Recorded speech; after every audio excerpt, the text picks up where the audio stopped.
So, some amazing thoughts and questions there. I'm going to start with Sheree and work round that way. Okay, and give us your thoughts as well from tonight. Can I answer the question about being a mother? Because I think that's a really good question. That's come up really in sort of two aspects. I was very unfeminist, if you like, because when my first child was born, I was going to give up work, stay at home, be earth mother, make jam, never go back to work, despite the fact I was a qualified solicitor and I've got a good degree and I've got a good brain.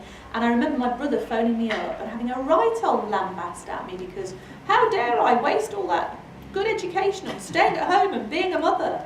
And I thought, where's my jam? Yeah. Where's my jam? And then my partner was made redundant when I was 6.5 months pregnant, and we had no money. It was in the last recession. Our house was in negative equity. He couldn't find a job. The only thing that I could do was go back to work. So my eldest son was aged 10 weeks when I went back to work. And a few years later, we were slightly better off, and we wondered about having a second one. But we still weren't wealthy enough for me to take lots of maternity leave, so my second son was also 10 weeks old when I went back to work. And apart from, I think, 1 year when I managed to go part-time, I've worked full-time ever since. I don't know if my children have suffered, if I'm absolutely brutally honest, I don't know. Both of them had special needs when they were kids, so there was always that to factor in as well. But you have to ask them whether they feel they've suffered or not. You manage it by doing an incredible amount of juggling and having an incredibly supportive partner who sees that it's mothers and fathers. It's not just about being a mother, it's about being a father too. And that the roles need to be shared out. Having said that, I don't think it's always been 50-50 completely. But he does do the washing and most of the shopping. Yeah. And we have a cleaning lady and somebody does the ironing, so I get on fairly lightly. Okay, thanks, Sheree. Caitlin, your final comments and any answering of these questions. Okay, I'll try and pick up a few of them. So, as long as we have Eton and Harrow, we're going to have boys' schools. As long as they are given a one-way ticket to government, we're going to have a central government led by boys' schools graduates. But actually, places like DMU break that down. It doesn't matter where. I studied for my 11+. I didn't actually take it. I would have failed it spectacularly anyway. I'm dyslexic, let's be honest about this. But I was preparing to take it. Now, my personal situation changed and we moved house. But the fact that I was never going to pass it, and my dad believed, my God, did he try. But without breaking down those barriers, at De Montfort, I don't know the background of everybody. I've been on the rowing team for the last 3.5, 4 years. Yes, I know I don't look like a rower, I'm a lightweight, literally. But actually, from the rowing team, we've got people who've come from all sorts of backgrounds. And some of them have come from council estates, and some of them have come from Harrow. But actually at De Montfort, that doesn't matter, because we all put on the same colours and we all row together. And rowing is quite a sort of prestigious, people think of rowing and they think middle class. But it doesn't have to be. So when we can break down the barriers of things like that by offering the opportunity to people who wouldn't necessarily have it beforehand, actually I think it's brilliant that De Montfort has a rowing team. Because unless you've been to one of those schools, you're not going to have had that chance. And why should you not? The other thing is, okay, I'm 22, I don't have a baby, I don't want one yet. But when I do I really have to choose? Do I really have to make that choice? Because the Harrow and Eton boys will tell you choose. You either have career or you have family. I don't have that choice. If I want to have a baby, then I'm going to have to take some time off. At least a little bit. But should I really feel bad for wanting to take maternity leave afterwards?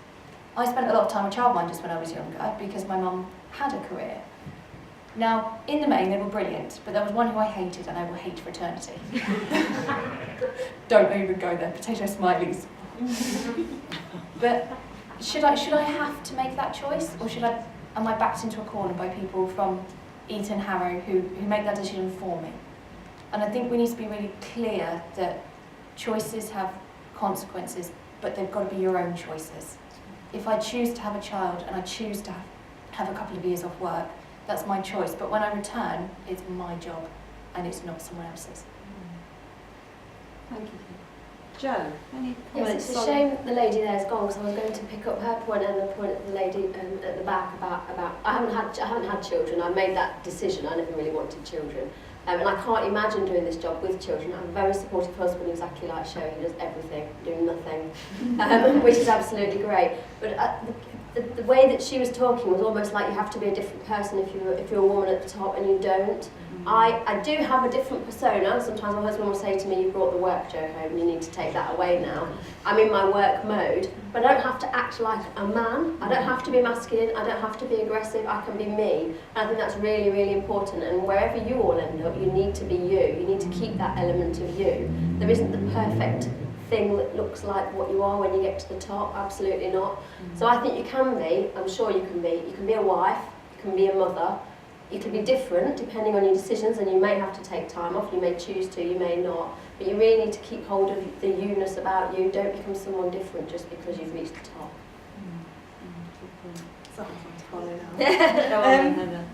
I was going to go to Neil about his making AWS essential, or as he put it in legislation. It's a really tricky one. We're the only political party that committed to making all of our seats 50-50. And I think that's a great step, and I'm really proud of the Labour Party for doing that. But the fact that the other two main parties haven't would suggest to me that it's not a move that is going to be made widespread. I think the problem with making it legislised, I think, is that you're going to have to keep it. And I believe that AWS is going to be a barrier, and in 30 years' time I won't need it anymore because people will just naturally have 50% anyway. So I wouldn't really want to see that. But I would want to see more parties encouraging AWS for now as a bridge until we get gender equality, and it'll be fine. I was going to talk to the lady about the dissertation because when you become elected and if you're going to be in the media, you're forced to take a council media training course. And I took it with all men. It just happened to be the day I was free and all the guys were free, so we all went together. And they continually picked me up for an aggressive radio tone. And the two mock radio interviews you did and 2 television interviews, we watched them all back together. And mine was not, I wouldn't say too different from the men. I was a little bit more bolshy maybe. But I wouldn't say it was any different. But they were all like, well, you're very aggressive. You're too aggressive. And it was interesting because I was sitting there thinking, I don't think I was aggressive at all. I think you thought I was going to sit there and maybe like be a little mousy. So I think it's really interesting the point she made about because I don't really, I'm just the same whether here. I like to think of myself /politician / ridiculous character. And the radio station thing, I definitely didn't think I was aggressive, but they were adamant that I had a very aggressive radio style and had to be changed. So I thought that was really different. I think the question about being a mother is really hard for people that, like, I obviously don't have a line of children behind me. I just hope that I don't have to take time out of work, because I see my mum took time out of work to have me and she never went back just because she couldn't get back into it. And I'd be scared of taking time off work because I wouldn't go back to where I am. Because of course if you're out for a year, of course you're not going to go back in a year up because you've had a year off, so you're just going back where you left it.